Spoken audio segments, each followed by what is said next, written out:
Salam saudara terkasih. Saat ini kita kembali akan merenungkan firman Tuhan. Biarlah sungguh-sungguh Tuhan menolong kita memahami, mengerti firman Tuhan. Oleh sebab itu kita akan berdoa terlebih dahulu. Tuhan Yesus, terima kasih untuk waktu ini. Kami mau merenungkan kebenaran firman Tuhan. Maka biarlah pengurapan dari Roh Kudus menaungi hati pemikiran kami dan terangi hati kami, mampukan kami mengerti firman Tuhan. Di dalam nama Yesus kami berdoa, amin. Baik saudara yang dikasihi Tuhan Yesus, hari ini kita akan belajar dari kebenaran firman Tuhan dari Filipi 1 ayat 1 sampai 6 dengan satu tema, sukacita dalam melayani. Baik saudara yang dikasih oleh Tuhan Yesus, apa yang kita boleh lihat, kita pahami terlebih dahulu adalah keberadaan jemaat di Filipi. Ini adalah jemaat yang pertama sekali dilayani dan dibentuk dalam pelayanan panggilan Makedonia. Pelayanan ini dikerjakan oleh Rasul Paulus dan tim. Dalam Kisah Para Rasul 16 ayat 12 kita temukan di sana siapa timnya, yaitu Paulus, Timotius, Silas, dan Lukas. Surat jemaat kepada Filipi ini sendiri ditulis oleh Rasul Paulus saat pemenjaraannya di Roma. Kalau kita membaca keseluruhan kitab Filipi ini, kita akan menemukan di dalamnya bagaimana kesukacitaan Rasul Paulus dalam melayani. Walaupun sesungguhnya dia sedang berada dalam kondisi terpenjara dan teraniaya. Kita akan lihat peta daripada kota Filipi. Kota ini adalah sangat strategis yang menghubungkan antara Asia dan Eropa, baik Eropa Barat dan Eropa Timur. Dan kita boleh melihat bagaimana sesungguhnya keberadaan kota Filipi ini. Pemerintahan Romawi menempatkan veteran tentara Romawi di kota Filipi. Sehingga boleh dikatakan kota Filipi adalah miniaturnya kota Roma, budaya Roma. Di sana berkembang budaya Roma, sehingga membuat kota Filipi adalah kota favorit baik orang Roma juga dari pendatang yang datang dari Asia dan Eropa. Ada 3 golongan asal mula jemaat di Filipi.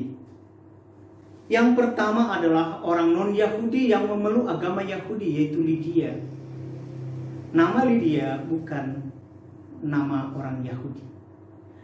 Yang kedua orang Yunani, yaitu seorang hamba perempuan yang mempunyai roh petenung.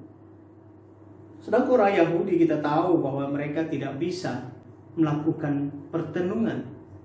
Mereka hanya bisa menyembah Allah. Dan yang ketiga adalah orang Romawi sendiri, yaitu kepala penjara yang akhirnya percaya kepada Tuhan Yesus. Saat Silas dan Paulus dipenjarakan karena fitnahan dari tuan-tuan perempuan petenung itu setelah bertobat.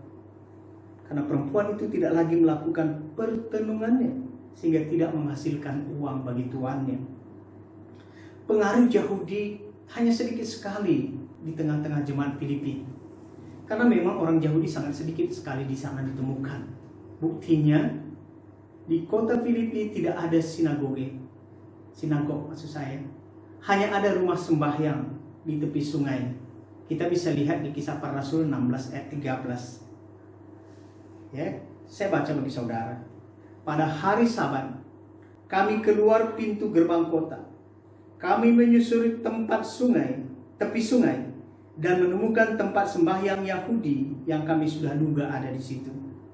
Setelah kami duduk, kami berbicara kepada perempuan-perempuan yang ada berkumpul di situ. Kisah Para Rasul 16 ayat 13. Di tempat inilah pertama sekali Rasul Paulus dan tim datang memberitakan Injil dan hasilnya. Lydia, bertobat. Dan akhirnya seisi rumahnya bertobat. Dalam Kisah Para Rasul 16 ayat 15, sesudah dibaptis, ya Lydia maksudnya, juga bersama-sama dengan seisi rumahnya. Walaupun demikian, Rasul Paulus mengingatkan kepada jemaat Filipi agar waspada dengan usaha-usaha dari pihak orang Yahudi yang mau memasakkan kehendak agar jemaat Filipi ini harus dijauhikan supaya mereka dikatakan menjadi orang yang diselamatkan. Galatia 3 ayat 26 sampai 29, saudara bisa baca. Ayat 8 dikatakan, dalam hal ini tidak ada orang Yahudi atau orang Yunani, tidak ada hamba atau orang merdeka, tidak ada laki-laki atau perempuan, karena semua adalah satu di dalam Kristus Yesus. Jemaat Filipi berkembang melalui komsel-komsel rumah tangga dan memberi pengaruh yang kuat, di mana titik sentralnya pemberitaan Injil, seperti rumah Lydia dan juga rumah kepala penjara. Dalam surat Filipi kita menemukan suatu sukacita yang menjadi tema dalam surat Filipi, karena sering diungkapkan oleh Rasul Paulus walaupun dalam kondisi apa dia menulis surat itu. Dia sedang berada dalam penjara di Roma. Pasal 1 ayat 13 kita menemukan. Tapi kesetiaan jemaat Filipi menjadi penghiburan bagi Rasul Paulus dalam kesengsaraannya, dan menjadi suatu cahaya yang menyukakan hati Rasul Paulus menjelang akhir hidupnya. Mengapa Rasul Paulus mampu bersukacita padahal dia sendiri sedang berada dalam penganiayaan dan terpenjara? Dan dia itu bukan karena melakukan kesalahan, tapi karena fitnahan orang-orang yang merasa disaingi oleh Rasul Paulus. Apa yang menjadi rahasia daripada Rasul Paulus sehingga dia begitu bergairah dan tetap sukacita di dalam melayani? Dan apa yang seharusnya membuat saya dan saudara agar tetap bergairah dan bersukacita di dalam melayani Tuhan? Kita akan menemukan, saudara, hal-hal apa yang membuat Rasul Paulus demikian bersukacita. Yang pertama adalah ayat 1. Selalu menyadari diri bahwa kita hanyalah seorang hamba. Dalam Filipi 1 ayat 1 ditemukan di sana, dari Paulus dan Timotius, hamba-hamba Kristus Yesus, kepada semua orang kudus dalam Kristus Yesus di Filipi, dengan para penilik jemaat dan diaken. Arti hamba bagi Rasul Paulus adalah dia menganggap bahwa dirinya, baik tubuh, pikiran, dan rohnya, adalah milik Tuhan Yesus. Jadi dia wajib tunduk kepada Tuhan Yesus sebagai pemilik hidupnya dan menyenangkan hati Tuhan itu. Kita ingat, saudara, Yesus pun mengalami penderitaan untuk keselamatan manusia dari hukuman upah dosa adalah maut. Rasul Paulus merasa penderitaannya belum seberapa bila dibandingkan dengan penderitaan Tuhan Yesus. Aplikasinya bagi kita, saudara, seharusnya saya dan saudara sebagai pelayan Tuhan, sebagai orang percaya, harus menyadari diri sebagai hamba dalam mengerjakan pelayanan akan membuat kita sanggup bertahan dan tidak mengasihani diri sendiri yang cenderung melemahkan kita dalam mengerjakan pelayanan. Tapi seharusnya harus merasakan bahwa aku adalah seorang hamba, dan ini akan membuat semangat kita kembali naik dan tetap memandang kepada Tuhan Yesus yang harus kita tinggikan, dan membuat hatinya disenangkan melalui pelayanan kita, saudara. Itu yang pertama. Yang kedua adalah kita harus selalu sadar bahwa ada penyertaan Tuhan Yesus dalam segala situasi hidup kita. Ayat 2 Filipi 1 ayat 2 berkata demikian, kasih karunia dan damai sejahtera dari Allah Bapa kita dan dari Tuhan Yesus Kristus menyertaimu. Menyadari bahwa ada penyertaan dari Tuhan Yesus dalam pelayanan sangat penting. Bahwa kita tidak pernah dibiarkan sendirian dalam mengerjakan pelayanan. Ada satu pribadi yang sangat berkuasa atas hidup kita, yaitu Tuhan Yesus. Dalam Matius 28 ayat 19 sampai 20 dikatakan, di sana kita temukan, dan ketahuilah, aku menyertai kamu sampai pada akhir zaman. Hal ini terjadi ketika kita memberitakan Injil. Ibrani 13 ayat 5b mengatakan, aku sekali-kali tidak akan membiarkan engkau dan aku sekali-kali tidak akan meninggalkan engkau. Jadi penyertaan Tuhan Yesus ini akan memberikan rasa nyaman dan aman sehingga kita sanggup mengerjakan pelayanan dan dengan penuh sukacita walaupun berat dan kadang-kadang harus menderita. Rasul Paulus katakan kepada jemaat Filipi dalam pasal 4 ayat 13, segala perkara dapat kutanggung di dalam Dia yang memberi kekuatan kepadaku. Dalam salamnya, Rasul Paulus menggabungkan dua buah kata, yaitu perkataan Yunani, kasih karunia, dengan perkataan Ibrani, damai sejahtera, menjadi satu ungkapan Kristen yang saat ini umum dipergunakan. Kasih karunia berarti kasih Allah kepada orang yang berdosa yang tidak layak. Sedangkan damai sejahtera adalah buah daripada karunia itu yang kita miliki ketika kita menerima kasih karunia. Oleh sebab itu, tanpa kita menerima kasih karunia, tidak akan mungkin kita bisa memiliki damai sejahtera. Ini berarti bahwa kita harus terlebih dahulu harus diperdamaikan dengan Allah oleh Tuhan Yesus, sehingga kita bisa memiliki damai sejahtera yang melimpah di dalam hidup. Sehingga kita akan menemukan terlebih dahulu dalam surat-surat Rasul Paulus kasih karunia, baru diikuti damai sejahtera. Karena oleh kasih karunia yang kita terima dari dalam Tuhan Yesus terlebih dahulu, baru kita bisa mengalami damai sejahtera. Yang ketiga, saudara, yang membuat kita sanggup bersuka cita adalah adanya persekutuan yang erat dengan orang yang kita layani. Dalam ayat 3-5, ayat 3 mari kita mulai lihat. Aku mengucap syukur kepada Allahku setiap kali aku mengingat kamu. Rasul Paulus melihat betapa eratnya persekutuan sesama orang percaya di tengah-tengah jemaat Filipi. Kata persekutuan ini berarti digabungkan dengan berbagai banyak perbedaan suku, budaya, dan golongan satu dengan yang lain yang ada di jemaat Filipi. Tetapi mereka dapat bersatu dan mengerjakan pelayanan bersama-sama. Luar biasa, saudara.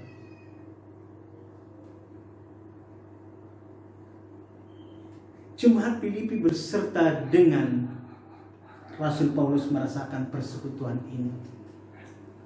Artinya mereka bersama-sama dalam satu tugas yang amat indah. Mereka berlimpah-limpah dalam kebajikan dan membuktikan kasihnya kepada Rasul Paulus dengan mendukung sumbangan-sumbangan kepada Tuhan melalui pekerjaannya lewat Rasul Paulus dan tim. Kita bisa temukan ini dalam 2 Korintus 8 ayat 7-12. Mari saya boleh buka bagi kita semua. 2 Korintus pasal 8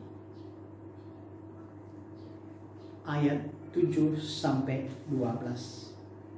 Demikian firman Tuhan. Maka sekarang sama seperti kamu kaya dalam segala sesuatu, dalam iman, dalam perkataan, dalam pengetahuan, dalam kesungguhan untuk membantu, dan dalam kasihmu terhadap kami, demikian juga hendaknya kamu kaya dalam pelayanan kasih ini.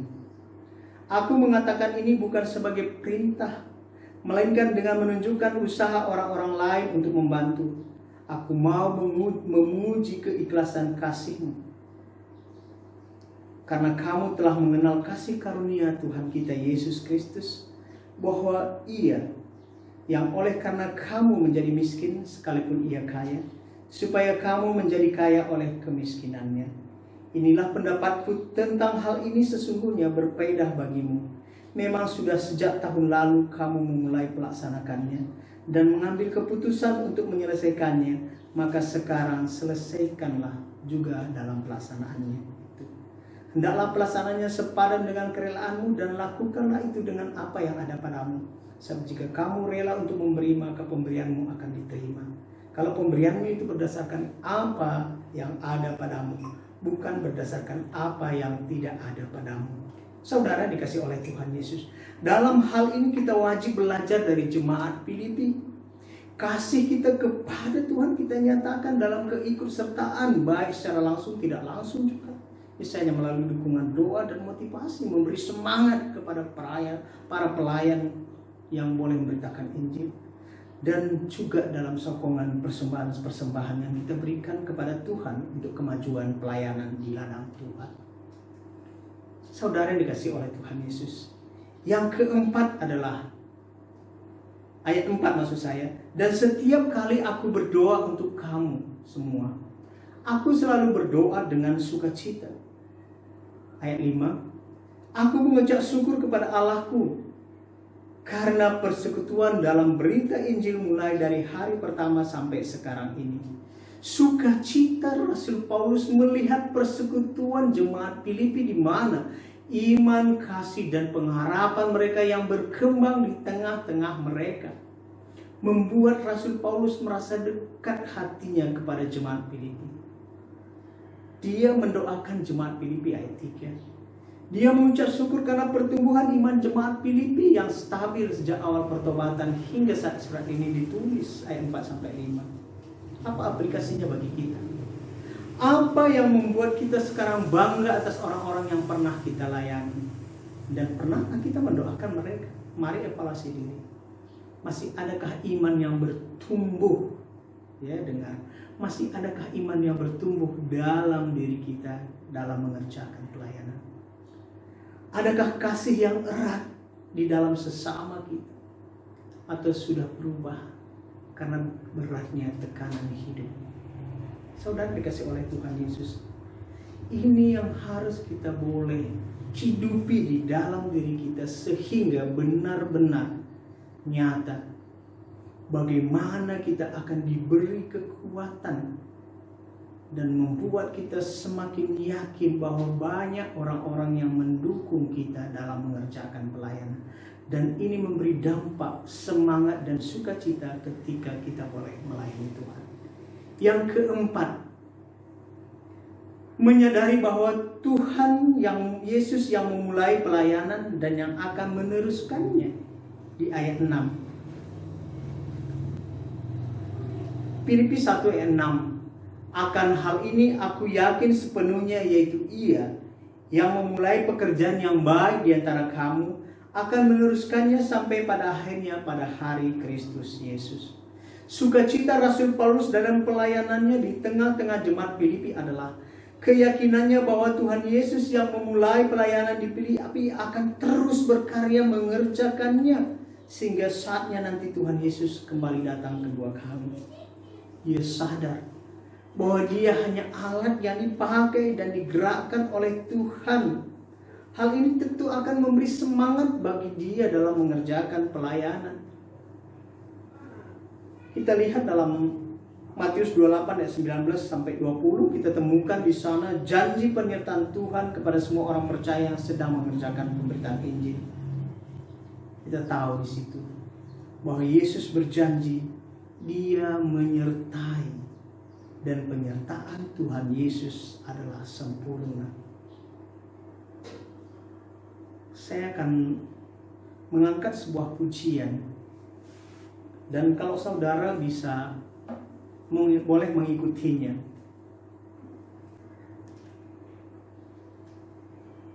Ya, pujian ini mengatakan untuk mengingatkan saya dan saudara betapa Yesus yang boleh berjalan ke atas kayu salib itu begitu luar biasa.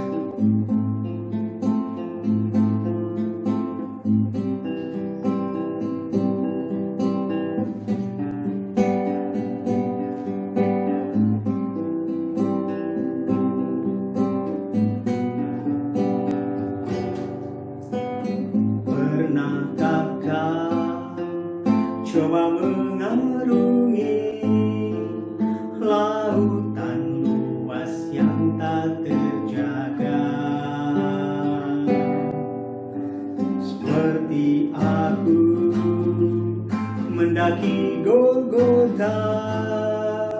bersimbah perlu bercampur darah.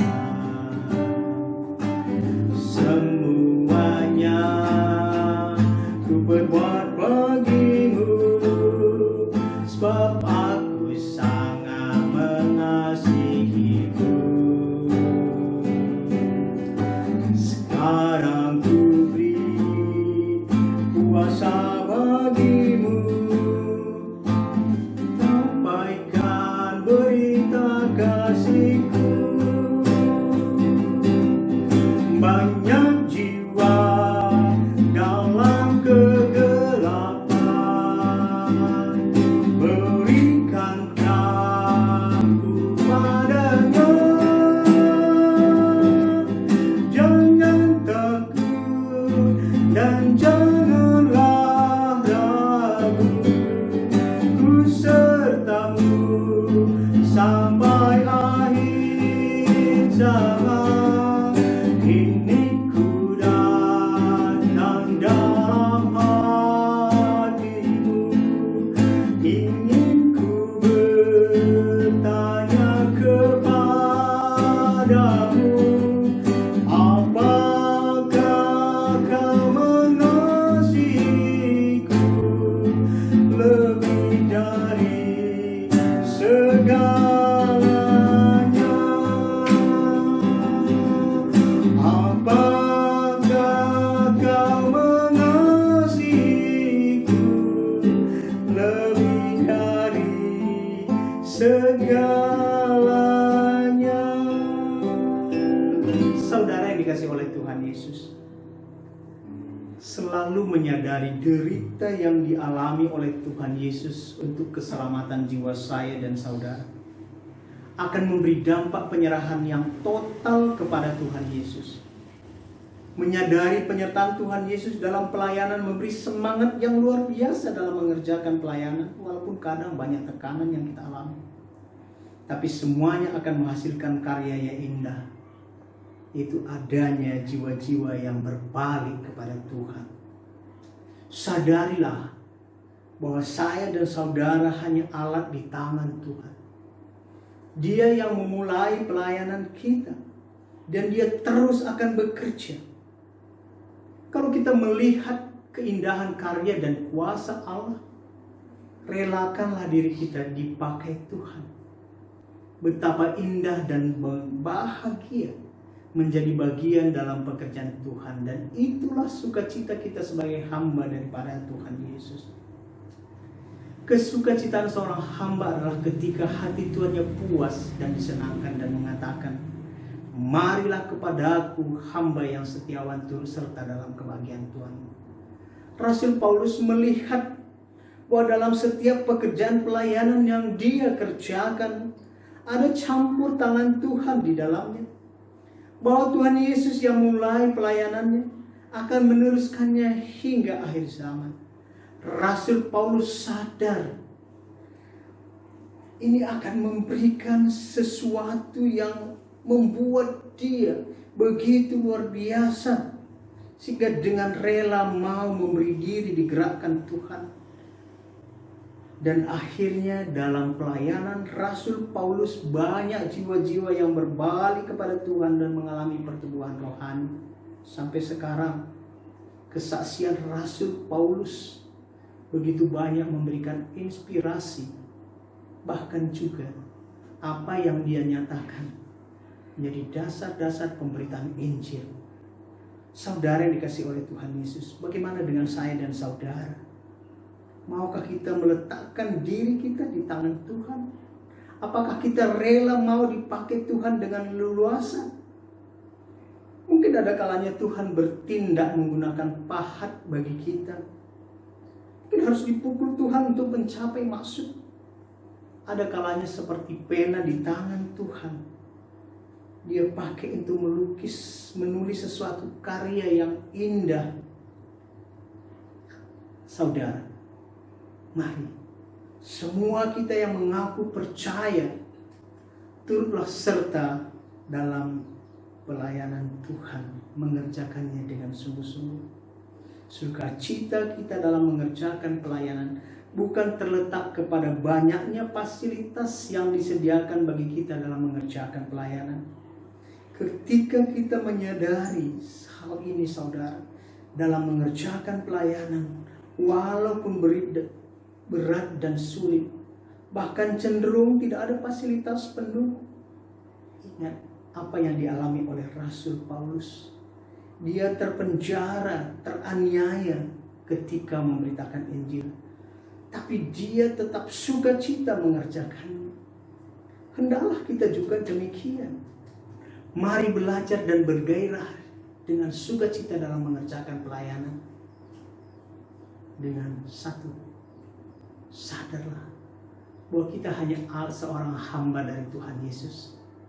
Dan senangkanlah hati Tuhan kita itu. Dalam ayat 1 kita dapat temukan tadi. Yang kedua, sadar bahwa pelayanan yang kita kerjakan ada penyertaan Tuhan Yesus di dalamnya. Ayat 2. Yang ketiga, sadar bahwa persekutuan yang erat dengan jiwa-jiwa yang kita layani, yang didasari oleh kasih, ayat 3-5. Yang keempat, sadarilah bahwa Tuhan Yesus yang memulai pelayanan akan meneruskan mengerjakannya. Dan saya saudara sebagai pelayan hanya alat yang digerakkan oleh Tuhan. Ayat 6. Kiranya kebenaran firman Tuhan hari ini memberikan kembali gairah semangat bagi saya dan saudara untuk turut serta dalam pemberitaan Injil. Sehingga nama Tuhan ditinggikan dan dipermulakan dan banyak jiwa-jiwa yang berbalik kepada Tuhan. Selamat melayani Tuhan dengan sukacita, sehingga sungguh-sungguh kita juga boleh merasakan sukacita yang terus-menerus meluap di dalam diri kita. Amin. Kita berdoa. Kami bersyukur Tuhan apa yang boleh kami dengar renungkan bersama-sama melalui kisah jemaat Filipi yang dilayani oleh Rasul Paulus dan tim. Biarlah hati kami kembali digerakkan, digairahkan, diberi semangat untuk semakin bergairah lagi mengerjakan pelayanan pemberitaan Injil. Dan bagi kami memang yang selama ini masih berdiam diri, supaya kami juga ambil bagian di dalamnya. Berkati firman Tuhan dan renungan ini yang boleh kami dengarkan bersama-sama. Di dalam nama Yesus kami berdoa. Amin.